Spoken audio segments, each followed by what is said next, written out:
Hello friends, welcome back to my channel. ಹೇಗಿದ್ದೀರಾ ಎಲ್ಲರೂ? ನಾನಿವತ್ತು ನಿಮಗೆ ಜೀರಾ ಮಸಾಲ ಹೇಗೆ ಮಾಡೋದು ಅಂತ ತೋರಿಸ್ತಾ ಇದ್ದೀನಿ. ಆರೋಗ್ಯಕ್ಕೆ ತುಂಬ ಒಳ್ಳೆಯದು ಇದು, ಡೈಜೆಷನ್ಗೆ ಅಂತ.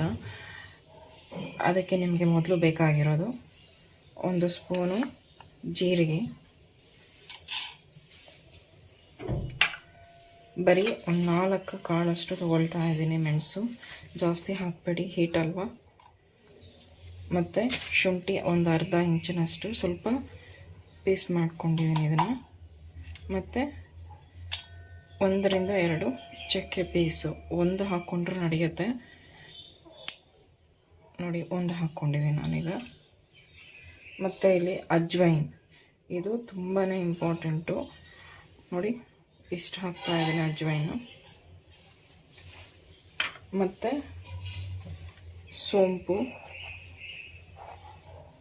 1 ಸ್ಪೂನಲ್ಲಿ ಇಷ್ಟು ಹಾಕ್ತಾ ಇದ್ದೀನಿ, 1/4 ಸ್ಪೂನ್ಗಿಂತಲೂ ಇನ್ನೂ ಕಡಿಮೆ. ಮತ್ತು 1 ಸ್ಪೂನಷ್ಟು ಧನಿಯಾ ಹಾಕ್ತಾ ಇದ್ದೀನಿ.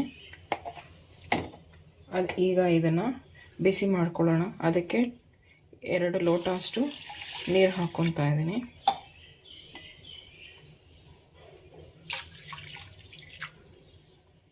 ಇದನ್ನು ಚೆನ್ನಾಗಿ ಕುದಿಯೋದಕ್ಕೆ ಬಿಡೋಣ. 1 ಗ್ಲಾಸ್ ಆಗುವಷ್ಟು ಕುದಿಯೋದಕ್ಕೆ ಬಿಡೋಣ. ಅದರ ಸಾರ ಎಲ್ಲ ನೀರಿಗೆ ಬರಬೇಕಲ್ವ. ಶುಂಠಿದು, ಧನಿಯಾ, ನಾವು ಏನು ಹಾಕಿದ್ದೀವಿ ಇಂಗ್ರೀಡಿಯೆಂಟ್ಸು, ಅದರ ಸಾರ ಎಲ್ಲನೂ ನೀರಿಗೆ ಬರಬೇಕು. ಅದಕ್ಕೆ ಮೀಡಿಯಮ್ ಫ್ಲೇಮ್ಗಿಂತಲೂ ಇನ್ನೂ ಕಮ್ಮಿ ಫ್ಲೇಮಲ್ಲಿ ಇಟ್ಬಿಟ್ಟು ಇದನ್ನು ಚೆನ್ನಾಗಿ ಕುದಿಯೋದಕ್ಕೆ ಬಿಡೋಣ. ಈಗ ಇದನ್ನು ಸ್ಟವ್ ಮೇಲೆ ಇಟ್ಟಿದ್ದೀನಿ, ಕುದಿಯೋದಕ್ಕೆ ಬಿಟ್ಟಿದ್ದೀನಿ. ಒಂದು 5 to 10 ಮಿನಿಟ್ಸ್ ಆದರೂ ಬೇಕಾಗುತ್ತೆ ಇದು ಚೆನ್ನಾಗಿ ಬಾಯ್ಲ್ ಆಗಿ ರೆಡಿ ಆಗೋದಕ್ಕೆ. ಬಿಡೋಣ ಇದನ್ನು ಹೀಗೆ. ನೋಡಿ, ಈಗ ಸ್ವಲ್ಪ ಆಗಿದೆ, ಚೆನ್ನಾಗಿ ಕುದಿಯೋದಕ್ಕೆ ಬಿಟ್ಟಿದ್ವಲ್ಲ ನೋಡಿ, ಚೆನ್ನಾಗಿ ಕುದ್ದಿದೆ. ಈಗ 1 ಗ್ಲಾಸಷ್ಟು ಆಗಿದೆ.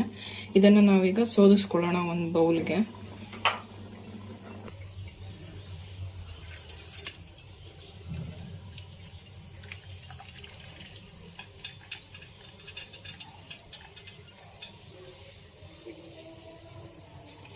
ಇದಕ್ಕೆ ನಾನು 2 ಗ್ಲಾಸಸ್ ನೀರು ಹಾಕಿದ್ದೆ.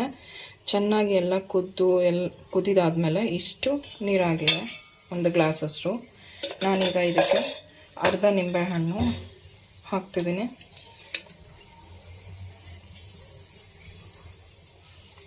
ಇಷ್ಟು.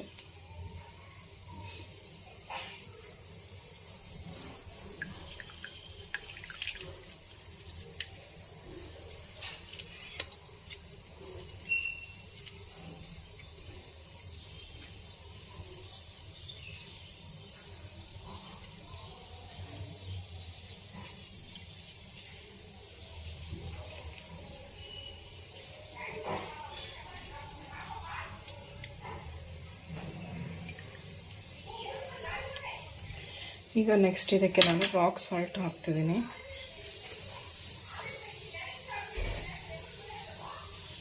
ಇಷ್ಟು ಹಾಕ್ತಿದ್ದೀನಿ, ಸಾಕು.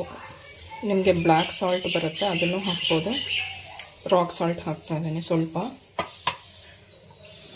ಮತ್ತು ಇದಕ್ಕೆ 2 ಸ್ಪೂನ್ಸ್ ಅಷ್ಟು ಜೇನುತುಪ್ಪ ಹಾಕ್ತಾ ಇದ್ದೀನಿ.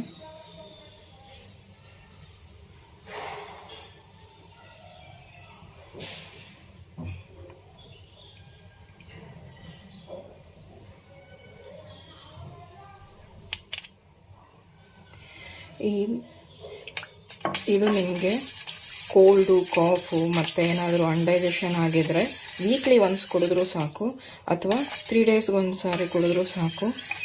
ತುಂಬ ಒಳ್ಳೆ ರಿಸಲ್ಟ್ ಬರುತ್ತೆ ನಿಮಗೆ.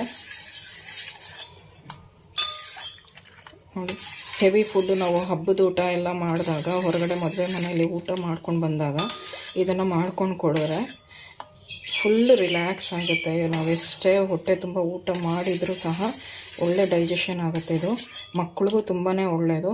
ಇದನ್ನು ನೀವು ಬಿಸಿ ಕುಡಿಯೋದಕ್ಕೆ ಮಕ್ಕಳು ಇಷ್ಟಪಡಲ್ಲ ಅಂದರೆ, ಅಥವಾ ನಿಮಗೆ ಆಗೋದಿಲ್ಲ ಕುಡಿಯೋದಕ್ಕೆ ಅಂದರೆ, ಫ್ರಿಡ್ಜಲ್ಲಿ ಇಟ್ಟು ನೀವು ಇದನ್ನು ಕುಡಿಬೋದು. ತಣ್ಣಗಾದ್ಮೇಲೆ ಫ್ರಿಡ್ಜಲ್ಲಿ ಇಟ್ಟು ಕುಡಿಬೋದು, ಅಥವಾ ಹಾಗೇನೂ ಕುಡಿಬೋದು. ತುಂಬ ಟೇಸ್ಟಿಯಾಗೂ ಇರುತ್ತೆ. ಮಕ್ಕಳು ಜೇನುತುಪ್ಪ ಎಲ್ಲ ಹಾಕಿರೋದ್ರಿಂದ ಸ್ವೀಟ್ನೆಸ್ ಇರುತ್ತೆ, ಕುಡಿತಾರೆ ಮಕ್ಕಳು ಎಲ್ಲನೂ. ನೋಡಿ ಕಲ್ಲೆಲ್ಲ ಈಗ ಕರಗಿದೆ. ಕಲ್ಲುಪ್ಪು ಹಾಕಿದ್ನಲ್ಲ ಅದೆಲ್ಲ ಕರಗಿದೆ. ಈಗ ಇದನ್ನು ಒಂದು ಗ್ಲಾಸ್ಗೆ ಹಾಕ್ಕೊಳ್ತೀನಿ. ರೆಡಿ ಇದೆ ಜೀರಾ ಮಸಾಲ. Friends, thank you for watching the video. ನಿಮಗೆ ಇಷ್ಟ ಆದರೆ ಲೈಕ್ ಕೊಡಿ ಮತ್ತು ಶೇರ್ ಮಾಡಿ. ನನ್ನ ಚಾನಲ್ನ ಸಬ್ಸ್ಕ್ರೈಬ್ ಮಾಡಿ. Thank you.